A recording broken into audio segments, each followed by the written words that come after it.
Understanding similes. What is a simile? A simile is among the most popular figures of speech in English communication across the world. Understanding how similes work can be a great way to boost your language skills and comprehension. A simile is a figure of speech that helps compare two unlike things with the words like or as. Similes help you compare a person, object, or event to another that is seemingly unrelated. They typically use exaggeration to emphasize certain characteristics of the described object. Therefore, similes are excellent for making writing memorable and exciting without any loss of clarity. How can I use a simile?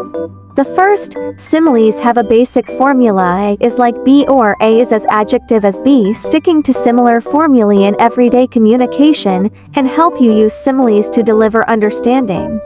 The second, a simile is also designed to paint a picture in the mind of a specific person or situation. An image can be described vividly with the use of the right simile. And the third, it is, however, essential to use similes sparingly in your writing and speech. Too much of this literary device can be a cause of distraction, directing the reader's attention to another concept. How to write a simile. 1. Add visuals. A simile can paint a picture of a particular character or situation in the reader's mind. 2. Be clear. Many strong similes use plain, everyday speech. Think about what you're trying to compare and the context you're doing it in.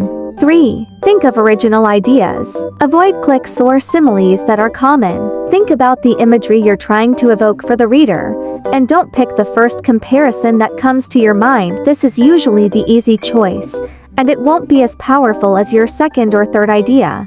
4. Use similes sparingly. Similes are a great literary device to spice up your writing, but you should use similes sparingly. Otherwise, they can become distracting to readers. Examples of similes in everyday communication. 1. She dances like a gazelle. 2. Her explanation was as clear as mud. 3. My cat's teeth are as sharp as a razor. 4. My grandmother eats like a bird. 5. That was a horrible sound, almost like nails on a chalkboard. Examples of similes in classic literature. 1. Is love a tender thing? It is too rough, too rude, too boisterous, and it pricks like a thorn. Shakespeare, Romeo and Juliet. 2. Either way, or both. He died like a bug under a microscope. Stephen King, The Long Walk. 3. He had a broad face and a little round belly that shook when he laughed like a bowl full of jelly. Clement Clark Moore, A Visit from Steedy. Nicholas. 4. Love sets you going like a fat gold watch. Sylvia Plath, Morning Song. And 5. From the earth, thou springest like a cloud of fire. Percy Bysshe Shelley, To a Skylark. Next, various types of narrative texts.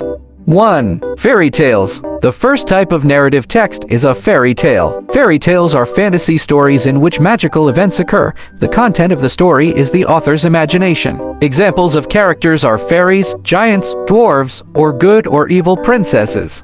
2. Fable or fable. The second type of narrative text is a fable or story whose characters are animals. Fables usually contain a moral message for the reader or listener. Animals in fables are said to have abilities like humans. Examples of fables are Sea Cancel, The Ugly Duckling, The Land of Rats, The Bear and the Rabbit, The Cat and the Mouse, The Greedy Monkey, The Fox and the Little Bird, and The Mouse Deer and the Crocodile. 3. Myth. The third type of narrative text is myth. Myths are stories that develop in society. Because they are so famous, myths are considered facts or events that really happened. This story is also often related to current life. An example of a famous myth in Indonesia is the story of Aji Saka and Duata Sengkar. 4. Legend. The fourth type of narrative text is legend. Legends are stories that contain stories about the origins of an area. This story is often associated with the myths and beliefs of local people. Examples include the legend of Rawa Pening, the legend of Prambanan Temple, and the story of Lake Toba, which are quite famous in Indonesia. 5. Folktales. The fifth type of narrative text is folklore or folklore. The story has been told from generation to generation so that it has become part of the community's traditions. An example of a famous folktale is Malin Kundang, the Disobedient Son. 6. Love story or romance. The sixth type of narrative text is romance. Romance is a type of essay that generally contains the love story of the characters told in it. You've probably heard the story of Romeo and Juliet or I'm One of That Fool Man, right? 7. Horror stories or scary stories. It is known that horror stories are the seventh type of narrative text that you need to know. This essay tells scary and frightening stories. Horror stories generally feature haunted places and characters such as ghosts and other astral creatures. 8. Science fiction. The eighth type of narrative text is science fiction or science fiction. This narrative text tells stories about things related to science. The science and technology discussed in it often exceed reality.